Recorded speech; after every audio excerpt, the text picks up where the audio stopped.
Assalomu alaykum aziz muxlislar. Shov-shuv kanaliga xush kelibsiz. Dilnoza Kubayeva darakchi.oz nashriga bergan intervyusida o'zi niyat qilganidek insonni hali uchratmaganini aytdi.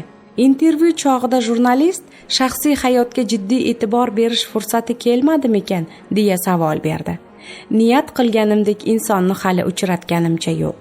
Men o'zidan kechib sevadigan insonman. Kimgadir ko'ngil bersam, undan ham shuni istayman. Vaqt soati bilan bo'ladi.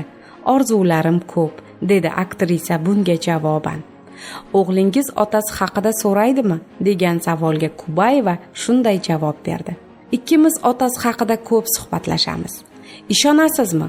Har safar dadang bunday derdi. Mana bu ishni yaxshi ko'rardi desam, go'yo o'g'limning qanotlari yozilib, uchishga shaylanayotgandek tuyuladi menga. Ko'zgu oldida uzoq qolib ketadigan odati paydo bo'lgandi.